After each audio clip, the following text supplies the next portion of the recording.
God, tomorrow's going to be a really hard day.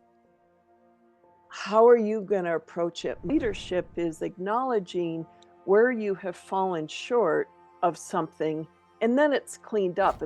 And now I had a standard of yes, I said yes to the things that scared the heck out of me. There was something I learned, and it took almost the 500 miles to get this. In my mind was, I believe no matter how long it takes me, I can do this. If I think I'm meant to learn to listen to my body, and I can't think of a better place to do it than on a 500-mile walk in a country I don't know, where I don't know the language, I don't know anything. It seemed ridiculous, and so I signed up. Welcome to the Leadership and Love podcast. We will cover leadership, mindset, personal development, and sales and marketing. You will experience thought-provoking conversations with both nationally and internationally recognized leaders. Our goal is to inspire you and deliver actionable items that you can implement that are going to help you accelerate your growth. Get ready to discover the magic and the power when you lead with love. Welcome back, everybody, to another exciting episode of Leadership and Love. And I am really excited that we have Molly Lord back for a second interview. Molly, thank you very much for coming back. Thank you for inviting me back. A double header. You betcha. That's great. And so would you do me a favor and explain to everybody, I was familiar with it myself, but there might be many people that aren't. Can you explain to people, and if I mispronounce it, please forgive me, can you explain to people, first off, what the Camino de Santiago is? Yeah, the Camino de Santiago is the route I walked was a 500-mile walk across Spain. You start in France, in Western France, go over the Pyrenees, and then cross northern Spain with the destination of Santiago de Compostela, which is a city with a cathedral where not just my route, but many Camino trails end. We all end in this huge church square, whether you've come from Portugal, no matter where you've walked from, there are several Camino trails. So, it's a walk that used to be referred to as a pilgrimage when it had more of a religious meaning centuries ago. This is a centuries old walk or trail. And in the last century, about 30, 40 years ago, it became known as the boomer generation started to become the generation of looking for yourself. That was new. Our parents weren't seekers as a thing, right? Right. The Camino became a wonderful place for silence if you wanted it, but definitely a lengthy time to be alone with your thoughts until you had no more thoughts to think. And so it became a spiritual journey. It's an adventure, and then they find out it does become a spiritual journey, even if you didn't plan on it. People do it for many reasons, some to grieve, some to celebrate, some to think, some to make hard decisions, some just to find joy. Yeah. And so for those of you that are listening and not watching, she's a very attractive woman, but and animated. Yes. But she did this 500-mile walk with a backpack on her back, and through the book. And so that her book, The Holy Dirt, is the story of this journey for her and many things that happen along the way. and it was just fast. It's a fascinating read. First, I'd like to tell you kudos. I've never read a book where they had a QR code that was linked to a song.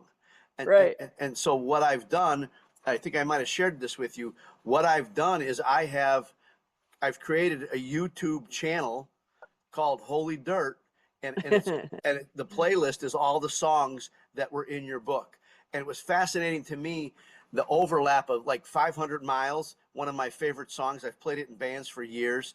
And The Promise by Tracy Chapman. I think I shared with you that's gotten me through a couple of heartbreaks. And so Yeah. some of the music, it was fascinating to me how that music can be applied to different people for different things in their life or different events. But one of the things I want to talk about is the Pop-Tarting the Dog. So I'd like you to tell our listeners what does Pop-Tarting the Dog mean, and tell the story behind that, please. Okay. How about I will explain it in general, and then I'll explain how it fit into my Camino. Right. It came up on the Camino. I'll start there. I was having dinner with this Belgian couple, and the conversation went to, oh God, tomorrow's going to be a really hard day. How are you going to approach it, Molly? And then we asked some other people in this restaurant, cafe, bar, how did you handle it when you did it? I mean, we got all neurotic about how steep it would be going up, how treacherous on the other side coming down. This is, you're referring to the Iron Cross here, right? Yes, Yeah, an yeah. area called the Iron Cross.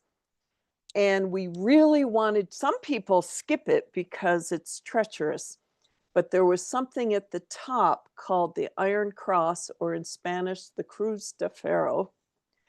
And I can't speak Spanish. Don't ignore my Spanish.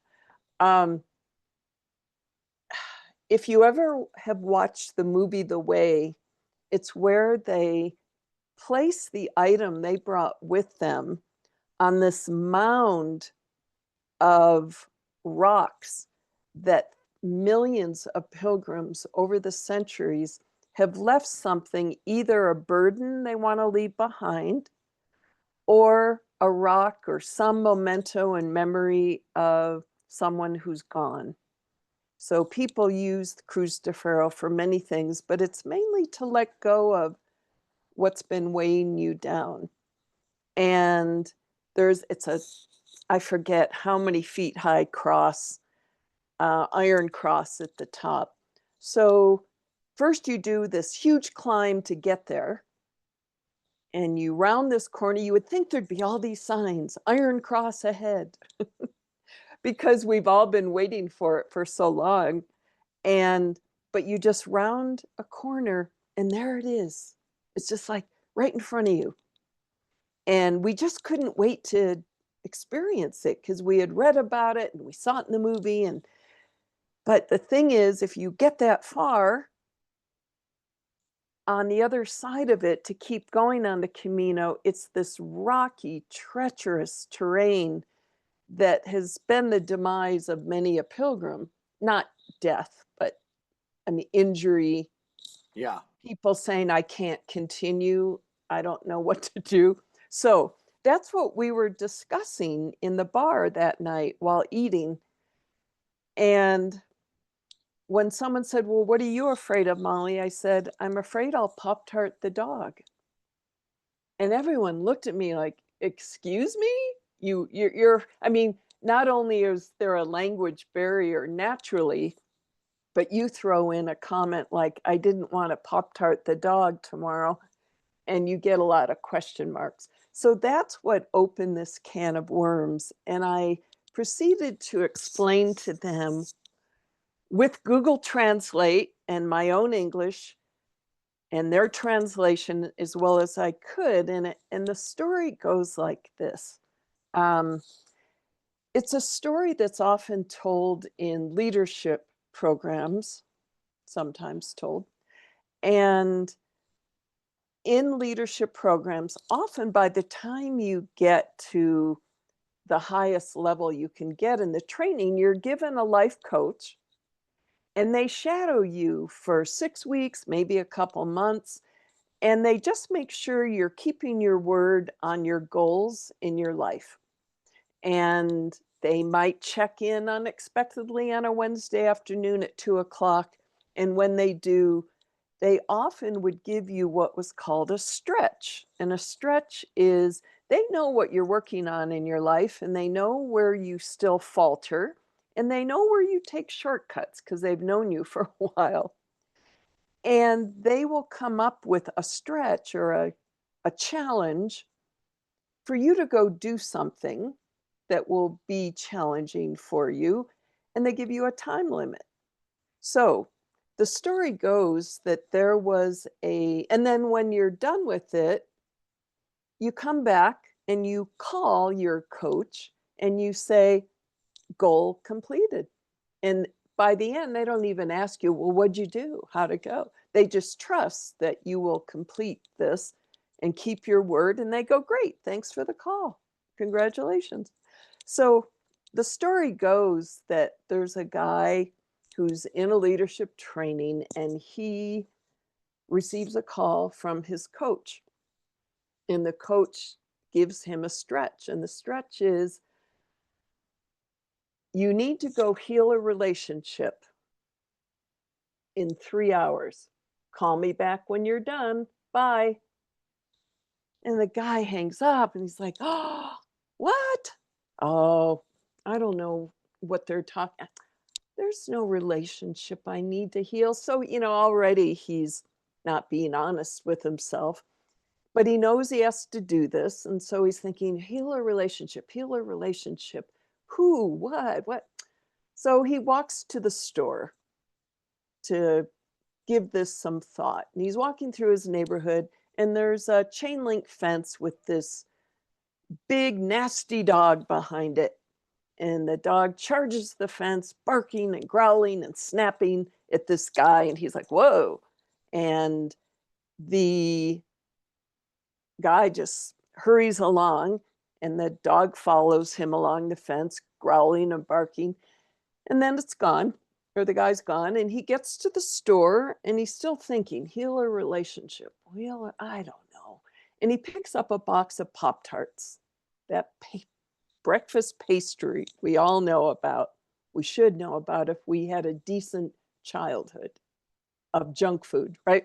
So he leaves the store with his box of Pop-Tarts and he's walking home, munching them, going, heal a relationship. Well, I don't know. And he's pretending he has no relationship to heal. So he gets to this fence once again. The dog charges him once again, and he's startled. And he breaks off a piece of the Pop-Tart and throws it over the fence to the dog. And the dog gobbles it up. And the dog kind of calms down. So the guy throws him another one as he walks along. And the dog gobbles it up and his tail starts wagging. And he follows him along the fence, like wanting more. And the guy's like, fine, whatever. And he throws him Pop-Tart. And before he leaves the fence area, he says, what the heck? And he throws the dog a whole Pop-Tart and he leaves to go home. And once he gets home, he's like, oh, what am I gonna, oh, I know. And he picks up the phone and he calls his coach and he says, okay, I just healed a relationship. And the guy says, terrific, congratulations, have a good day. And the guy hangs up and he thinks he's gotten away with it. And of course, the point is, sure, no one may ever know. There may be, there's no way anyone will really know what the truth is about this, but the guy knows. And when we cheat ourselves and when we fall short of a commitment or we fall short of an intention that we set and we pretend we've met it, it's called Pop-Tarting the Dog, of falling short of being in integrity with an agreement that's been made, whether it's agreement with ourselves, with someone else, with the universe, with our body, whatever. We know when we're Pop-Tarting the dog, and it's called a Pop-Tart for short. So, you might go, well, what you just did is such a Pop-Tart. So it's a language that some of us have that's so annoying, but it's fun. And it drives a point home that can't be driven home in any other way. So I shared this while on the Camino, and we So all really, I'd like to interrupt for just a yeah, second. So for our listeners, what she's talking about, very, very critical, is integrity. As a leader, and I love, I've got a little placard at home, right? And it says integrity. It's what you do when nobody's watching, right? And that's what, because nobody was there was there to witness him pop-tarting the dog, throwing pop-tarts over the fence. And so, and you said something that's, I think, a golden nugget that I want our listeners to catch. And that is, even if nobody else knows, you know. And when you do those things, you're eroding your self-confidence, your self-esteem, and your integrity. And at right. some point, when you say, hey, I'm going to work out, your brain says, yeah, just like pop-tarting the dog, right? Just like when you said you're going to fix a relationship and you didn't. And so Right. it's just such a powerful leadership lesson. And I love that pop-tarting the dog. I'd also like you to talk about when there were things that happened on the Camino where sometimes it's okay to pop-tart the dog. And I'd like it for leaders, I'd like you to talk about can you give an example of when it's okay to pop-tart the dog? Because not everything is do or die, and not everything, your entire reputation is hanging on it. Since Pop-Tarting the Dog is not keeping your word, I think as soon as you acknowledge you haven't kept your word, you're not Pop-Tarting the dog, you're being accountable. So I don't think it's ever a good idea to Pop-Tart the dog. I would say get accountable to that you almost did, you have, and then you've cleaned it up. So I think leadership is acknowledging where you have fallen short of something, and then it's cleaned up. It's not like, oh, it was okay to do that. It's really not, but we're human, and some goals just we weren't committed to. We wanted that goal. We weren't committed to that goal. So we need to be honest with ourselves of how serious was I about that and clean that up of, oh, I said I was committed to that. I really wasn't. I just wanted to do that. You know what I mean? I know, yes. So Yeah. thank you for that clarity, because I think that, Yeah. again, for everybody listening, I think that's very powerful. I think that once you give your word, whether that's to yourself or to other people, that commitment, that expectation, I think you're right. I think you're responsible for solving it in one way, shape, or form. If you break the expectation, or you don't meet the expectation, or the promise, then as soon as it's been broken, you need to go back and fix it. Yeah. Yeah. And I think Pop-Tarting the dog, another way to say it is, what are you pretending not to know? Uh, Oh, wait, yeah. so repeat that for our listeners, please. I think another way to state Pop-Tarting the dog is, what are you pretending not to know? It's a game we play with ourselves. Another way, if I can say this on here, it's frosting the poop, is what I always called it. Yeah. When you put frosting on something that isn't quite right, and you want to pass it off as complete or done or okay. So I think being a leader and doing it in love real doesn't mean doing it perfectly. Oh my God, who's a No, perfect leader? But it right. sure is about owning where you fell short, having a sense of humor about it if that fits in the context, and starting again. But to Pop-Tart the dog is just kidding yourself about something. Yeah, I love that. So I'd like, and while you're talking about goals, I'd like to, if you allow me, I'm going to read a section of the book. And again, for listeners, I highly recommend this book. And this section here was just transformational for me, as well as and you write so well, and you're so funny. Thank you. You have a wicked, twisted sense of humor Yes, that I do. there's times that I read, and I actually broke out laughing. But I'd like to read this. I don't do goals or New Year's resolutions. Instead, I declare a new standard for my life. Instead of quitting something, I create something new, a new bar to live up to, sometimes ridiculous stuff. Know what I mean? They wanted examples. Okay, a couple years ago, I declared my new standard to be I'm a woman who says yes. And then you talk about the things that you said yes to in your life. And so I'd really like you to talk about this for our listeners, because I just found it, like I told you earlier, mind blowing. That instead of, because I'm really a big person on who are you busy being, right? And to get whatever Right. goal you're after, you have to be somebody you're not now, because that goal, like you were just talking about with Pop-Tarting the Dog, you're stretching to a new you, a different you. So I'd love for you to talk about how do you apply this, and share that with our listeners about what's a new standard instead of a goal, because that standard makes you a better you. Yeah. Um, I I find, I mean, I can't think of any week or any month or year where I haven't had a goal in mind, of course. But I think when our focus is that goal and have we reached it, I think it's tiring. And I also think we often leave them by the wayside when life pulls us in another direction.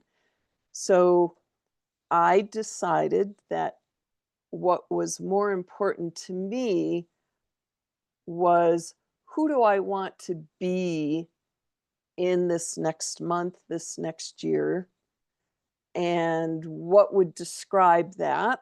So, like, yeah, in the book, I had a year of saying yes. I had said no for the several years I had been building my business. No to fun, no to social, no to spending money, no, no, no, no. And it was exhausting to do that. That was my standard, to say no for a couple years. If it's not in your vision, then you've got to say no to it, right? There's a place for that. And I decided, okay, enough. I need to open my life up. And I said, made it a year of yes. And I thought of all the things I would say no to. And one of them was riding a I mean, silly things. I would never ride a motorcycle. They scare the hell out of me. So I wouldn't ride one. And I've never shot a gun. And I thought if I ever shot one, I'd probably crumble to the ground in tears. Don't ask me why. So I immediately signed up for a motorcycle class. I didn't buy one, I didn't want one. Just the police department here runs a motorcycle class in a big mall parking lot. And I just wanted to go, okay, I rode a motorcycle, fine, I lived. I don't want to do it again, but I lived. And then a friend took me to the shooting range. And now I had a standard of yes, of I said yes to the things that scared the heck out of me. And shooting a gun was one of them. And I can't say I want to own one. And I can't say I was good at it. I was told, yeah, if Molly ever is wielding a gun, to be safe, just stand right in front of her. You have nothing to worry about. That was a friend who said that to me. So, so, but those are frivolous, thing standards. But I Well, have, so well, let me interrupt for a second. I don't think they are frivolous. yeah, maybe that was a little harsh, but Well, it's, because it broke. So I can tell you that I parachuted out of a plane, and I did it a second time just to make sure I had the courage to do it twice. And then I was done. I have no desire to go back and do it, but it stretched me. It got me yeah, out of a thing called a comfort zone, right? Riding a right, right, motorcycle, even right, though right, right?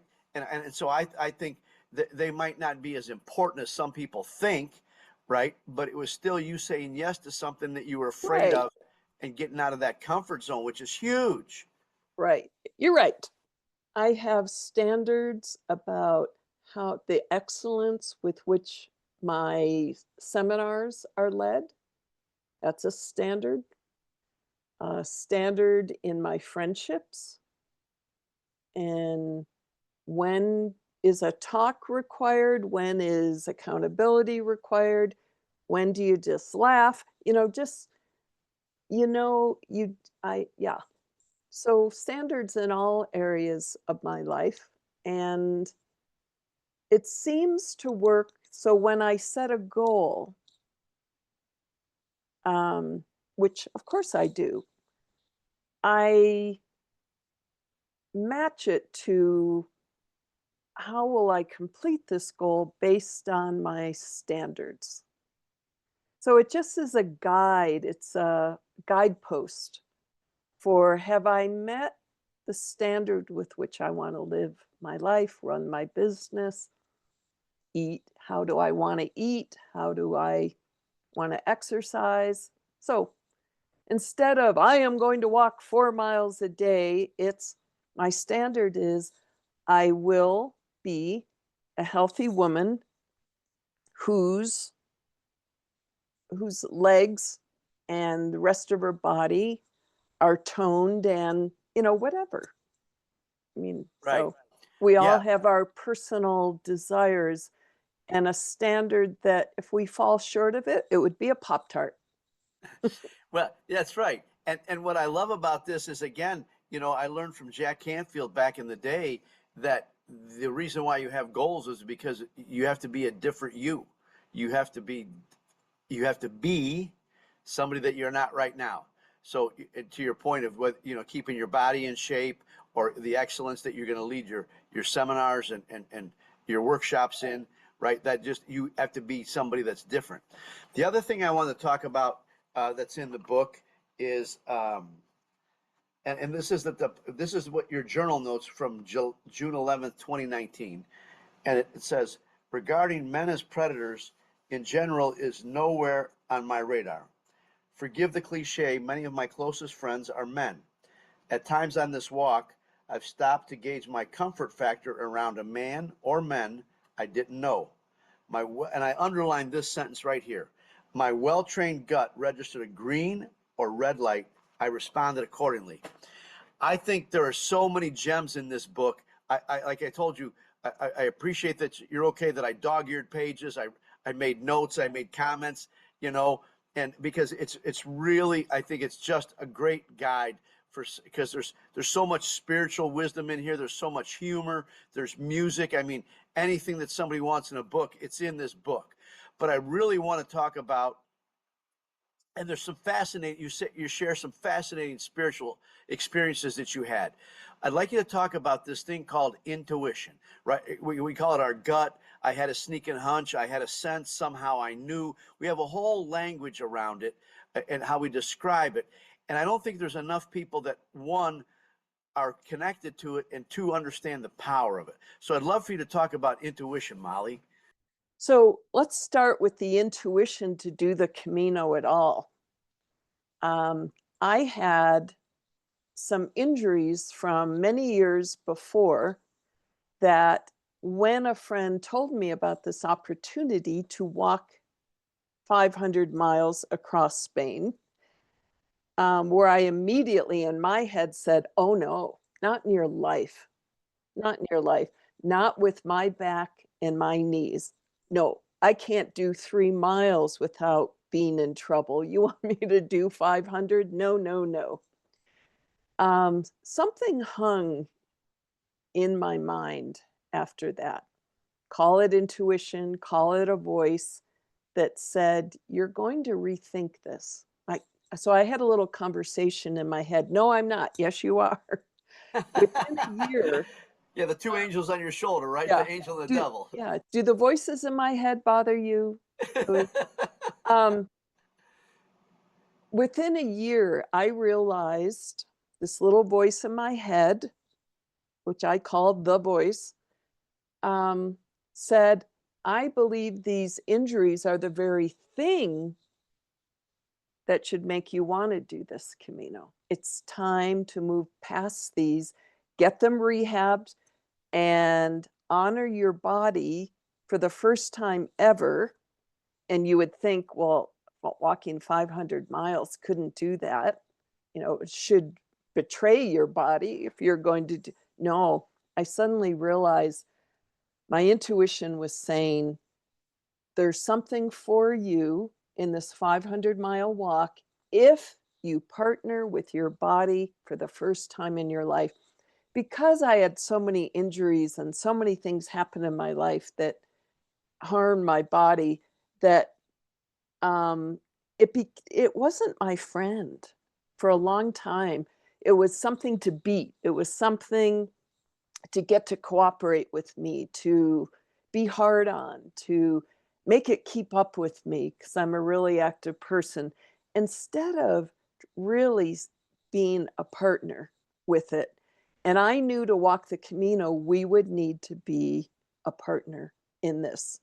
And my body would get to call the shots. So my intuition said, without really understanding the Camino, I said, in my mind was, I believe no matter how long it takes me, I can do this. If I think I'm meant to learn to listen to my body, and I can't think of a better place to do it than on a 500-mile walk in a country I don't know, where I don't know the language, I don't know anything. It seemed ridiculous. And so I signed up. I said, I'm going to do that. So throughout the Camino, there were times, I mean, I'm not great with direction. There were times I would think, I can't tell if the map wants me to go left or right here, or if this sign is pointing to the town I need. And I would just go, Molly, what's your gut feeling? Okay, I'm going right. And it wasn't always correct. But the more I walked on this 500 miles, the more that voice was partnering with me. I'm partnering with my body. My intuition was partnering with me, because the more you have a relationship with where this intuition comes from, um, the more you realize everything is going to work out. If you're true to what you believe it's telling you, even if I should have gone left, I'll be okay. You know, Yeah. you gotta go with the gut. And if it's the wrong one, then turn around, go the other way. Yeah. Or let And, a farmer take you on his tractor, which I and did once to get through a field to the right trail. so, and one of the things for you listeners, it's a powerful thing. One of the things, and I think as an average, women are often more in touch and in tune with their intuition than men are. And back in the day, before I started to get to be, I had kind of the same relationship with my intuition that you probably have with your body, right? Right. It was a battle, right? My Yeah. intuition would tell me something, and my brain would say, "No, we're going to go do what we want to go do. We're not listening to your gut." But one of the things I would do back when I was living in those days was, if I was hiring somebody, I would I would I would have some of my female staff interview them, and the only thing I would ask them when they were done interviewing them is, how did they make you feel? And my female employees would always tell me, that guy's no good. That guy gave me the creeps. There's just something about it, right? Yeah. And they would use these words, and I think, okay, I'm not hiring that guy or that gal. And so it's very powerful as a leader to be in touch with your intuition. Do you have any advice for our listeners on anything that you've done other than walking 500 miles across a couple of countries, up and down some mountains in all kinds of weather, and on how to kind of come in tune with their intuition? Well, there was something, sometimes, let's see if I can finish a sentence here. There was something I learned, and it took almost the 500 miles to get this. I think you have to do the mundane things in life over and over, almost like the movie Groundhog's Day, where you see, how did that work? Oh, that didn't work well to interact in that way. Tomorrow I'll do something different. You know, like every day he improved his style, right? In Right. Groundhog Day. I think you have to go through the mundane evaluation and change to start realizing that you were getting messages all along. Forgive me for interrupting you, but for your listeners, I want you to hear what she just said. You've been getting messages all along. And sometimes it can come from something as mundane, as silly as a movie called Groundhog Day, where he lives the same day over and over and over again. It could be in a song. It could be in a sunrise. It could be in a baby's cry. Excuse me. It could be in a bumper sticker on the back of a car. You've been getting messages all along. The $39 question is, have you been listening? So I'm sorry, but that was profound, Molly, the way you tied that. And again, this is, I love doing this podcast because I get to interview amazing people like you who have all this wisdom. And for you, it's just you being you, and that just came out of you. And it was so profoundly wise that even in a movie like Groundhog Day, you picked up wisdom, you saw a pattern, and then you related it to life and how you can improve a thing called your intuition. So again, thank you for letting me interrupt you, but please go on. Yeah, I live in the world of analogy. I'm kind of obnoxious that way. So my big lesson was sometimes we have to take a million steps to reveal that we don't take those baby steps for the distance they cover, but to put ourselves within reach of life's magic. What I found on the Camino was I would I would look at the map and go, wow, 18 or 22 miles today. And if I had, every once in a while, I would send my pack ahead with the transport they would offer, and it would be waiting at my hostel that night. So my things are 18 miles away. I made that decision at 6:30 in the morning of, yeah, I can do 18 miles. And I'm sending my pack ahead and it'll be waiting for me. So I would just have to carry a day pack, right? With food, water, and a raincoat and sunscreen. And but man, sometimes you'd hit like mile 10 and say, oh, my energy today isn't what I thought it would be at 6:30 this morning. And I have, 10 miles to go or however many. And I would rearrange my thinking and rest and drink water and go eat something and come back out because my stuff's down there. I have a carrot, right? My Right. stuff is 10 miles away. And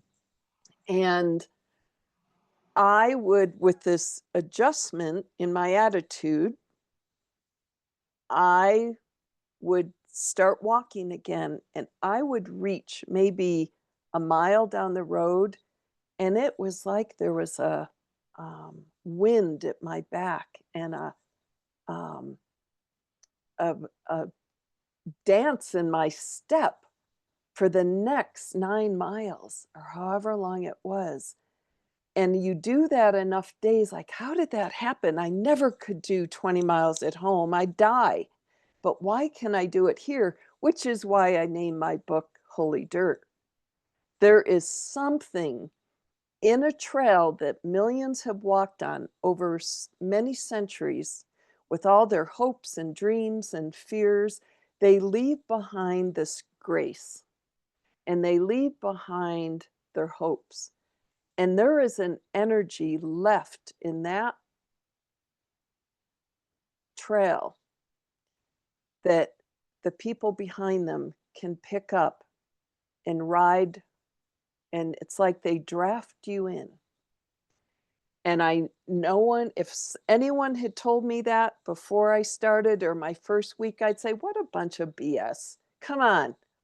I'm the engine here. I'm the one that walks this. It's my feet that will have to keep up. I will have to figure this out, blah, blah, blah, blah, blah. But once you get rolling and you say, how did I just walk 20 miles? And the last I whistled most of the way and sang a song with some people. And that's when I realized sometimes it's not, or it's never the baby steps we take in life. It's not the distance they cover, but did we walk just far enough to meet the magic to carry us the rest of the way? We don't have to figure everything out. We don't have to do it all. We don't have to muscle our way through something. Oh We my need to gosh. just go so far, and our very intention meets us and says, I've got it from here. So I love that. And so now I connected the dots in my brain. I love you. You're a rock star. I'm serious. So for our listeners, so I said something and I misinterpreted it when I read her book. So I want to circle back to Pop-Tarting the Dog and what she was just talking about. Keep in mind that you do not want to, and she was right. If you don't want to ever Pop-Tart the dog. But keep in mind, if you set that intention or that goal, it doesn't mean you can't ask for help, right? Exactly. There's too many people that go down in flames because their ego thinks, I don't want help, I can't ask for help, I can do it by myself.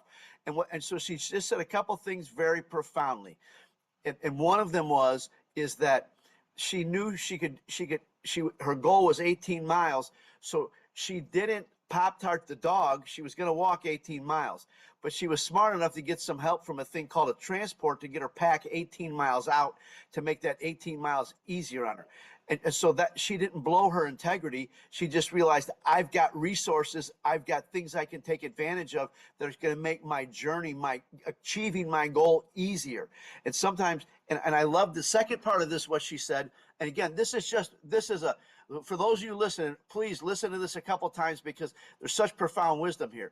The second thing she said, and I believe this is so true in life, you just got to go halfway and life's going to meet you the other half.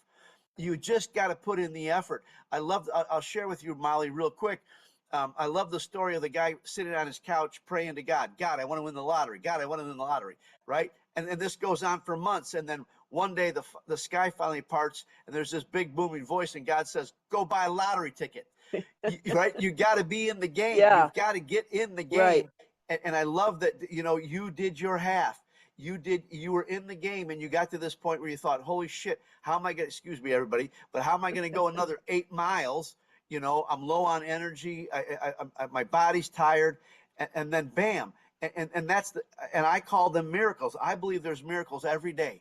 We just have to have our eyes open for them. Right. I'm a big energy person too. And I believe that there's the energy for anything we need everywhere. And that those have gone before us often leave plenty for us to pull up on. Right. And can I add something to that? Of course you can. You need to know remember, I left with one promise, and that was not to make it to the city of Santiago. I did not set that goal. I set the goal to partner with my body and to get as far as we could go without injury or without too much aggravation, just to play the game of letting my body call the shots.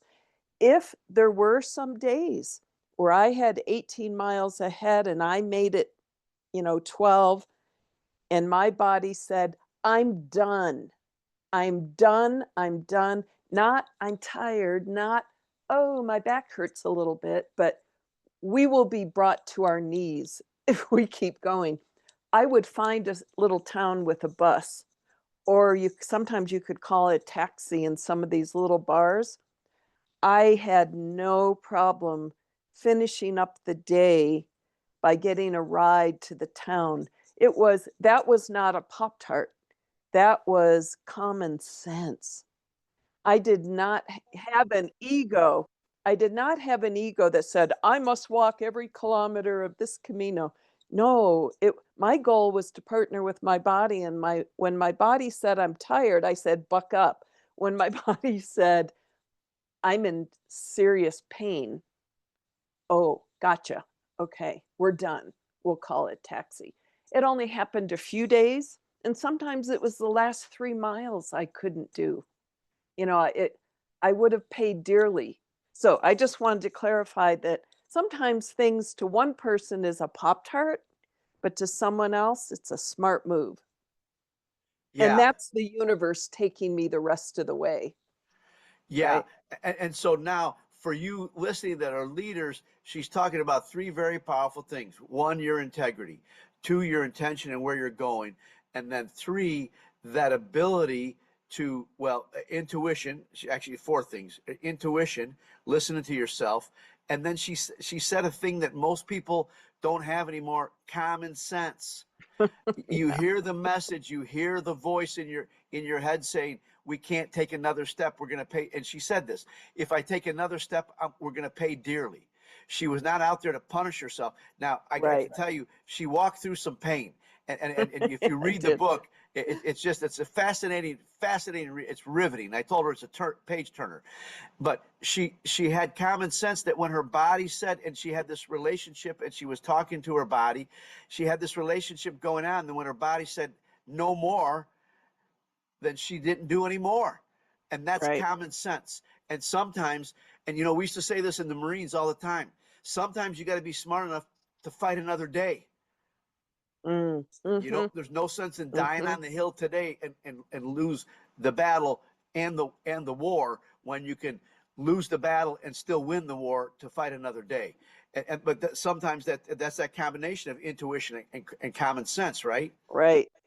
Yeah, just powerful stuff, Molly.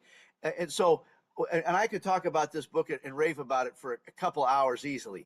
But I'd like to ask you, is there something that I haven't mentioned that's a life lesson, a story, something that you'd like to share with our listeners before we go today? Well, what got me through, which I brought, people always told me, your Camino doesn't end in the city of Santiago. That's where it begins. And, before the Camino, go, yeah, yeah, yeah, that philosophical crap, whatever. I want to make it to Santiago. Um, what I found to be true on the Camino and what I carried home is there was a great book by Scott M. O'Neill called Be Where Your Feet Are. And I took that to heart on the Camino. I have a tendency to live a short distance from my body. I live in my imagination and I am creative and I can be la la la thinking about things. And what I promised my body was, I am going to be where my feet are. Sometimes I would actually watch my feet, in order to make sure on rocky ground I had my body's back. And sometimes it's more um, the analogy of be where your feet are. Are you present in the moment? Are you noticing what you're seeing? Are you enjoying it? Are you in the moment? Be where your feet are can be both literal and a philosophical way to be in life. And I would say that is what I brought home with me, is being in the moment. And I've paid dearly in the last couple of years for an injury that happened, and I wasn't where my feet were, and I have paid dearly for that. And a part of me thought, well, wait, I was supposed to learn that on the Camino, and why did it's not about messing up. The thing wasn't I would come home and not make those mistakes again.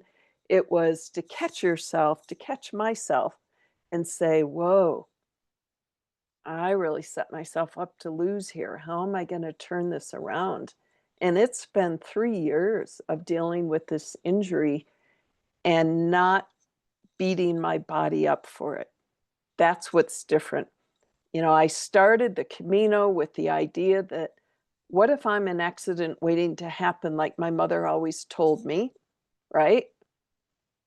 And I ended with no, no, shit happens. Sorry, but it does. It isn't about things never happen to my body, but the come from is not I'm an accident waiting to happen. That's gone. The Camino walked that out of me. Now it's just, was I where my feet were at the time? Ah, you weren't? Okay, self-correct. And so that's been my mantra since I returned home and since I injured my leg. Um, I'm walking again, I'm good, but I could not have gotten through this ordeal without the lessons on the Camino, going from the mundane to the exciting. You gotta live the whole continuum, to learn your lessons. It can't be all this spiritual fireworks. You gotta go through the crap. And I sure did on the Camino, and that's what I've carried with me home. That's awesome. Yeah, and and it's a funny thing because I read a fair amount, like I said, and one of the things I've come to understand is all our suffering is because we're never in the present moment, right? We're suffering because we're in the future and we're freaking out because we fear whatever's going to happen, and we're picturing. I love fear, false evidence appearing real. When you make up something in your brain, or we're ruminating over what happened in the past, wishing we could change it or do something different about it, and we're rarely ever in the present moment. And in that present moment, like you said, it's where you be where your feet are. That's the present moment. Right. Yeah, very powerful. The Right. So you mentioned the book "Be Where Your Feet Are." I and this is so again for our listeners. If you haven't listened to Molly's first podcast interview, I highly recommend you go do that because we had a great conversation. She uses music and therapy and some stuff she's learned through her journey to help people get past and have better lives through music. And you can check her out. Molly, share again your website, please. MollyLord.com. It's easy. MollyLord.com. And we'll put that in the meeting notes as well. And then again, the name of her book is, and I'll hold it up for any of you watching, but the name of her book is Holy Dirt. It's available on Amazon. I can tell you, for you listeners, there's great humor in her book. She's an incredible writer. And so one of the things we haven't talked about, just to give you a little background, she's a screenwriter by trade as well. And so she's just a magnificent writer. She writes so well. It's so engaging. It just sucks you Thank right. you, Louie. Appreciate that. Well, you're quite welcome, but it's just, again, I read a lot, and it was just there were so many things. Like I said, the way you write emotes, right? I was there on some of those days when you were in the rain and it was getting dark and you were hungry, or you were battling the blister or whatever it was. I was there. I mean, and that's the power of your writing, right? That's the power of, I think it's, I'm a good whiner. Well, and it's the power of, I don't know if you ever heard the story about Hotel California, but the Eagles never made a video. And when people asked them, why did you never make a video in the middle of like MTV and all that stuff? They said, because everybody already had a vision of Hotel California in their mind. Yeah. Right. And so you write that well. I had all these visions of what it would look like and where you were at, and the bells ringing and the different churches and the cathedrals and the trail and the views. I had all of it in my brain. That's wonderful. Yeah, well, that's how well you write. And then you drop a one-liner or tell a Pop-Tart story, and I'm laughing. And then the next minute I'm like feeling so bad for you. And then the next minute I'm thinking, oh, this is cool. I love this song, but this is how it affected me in my life, and nowhere near like a Camino kind of experience. So it's just an amazing read. And again, for anybody listening, I highly, highly recommend it. You won't regret reading this book. Molly, is there anything you'd like to add before we go? No, I think we've covered some distance. Once again, we've covered some ground. Well, again, Right. thank you from the bottom of my heart. You're just such an inspiring light in the world, and thank you for sharing the wisdom that you learned and your courage. And one of the things I'd like you to know for our listeners, Molly is living proof of what the human spirit is capable of, right? There were many times as you read her book and the story of the Camino and other things that have happened in her life, there were plenty of times she could have thrown in the towel and said, screw it, I'm done with this thing called life. And she never gave up. So again, thank you for being such a great inspiration. And again, I'm humbled and honored to interview you twice. So thank you, Molly. Thank you. Thank you for the chance. Thanks again for joining us and listening to this episode of Leadership and Love. I would like to challenge you to ask yourself, what's one thing that you heard today that you can implement immediately to improve your leadership and accelerate your growth. If you've gotten value out of this episode or learned something that you can implement today, we'd ask that you please share it with those that you care about. Our goal is to create more leaders who are leading with love.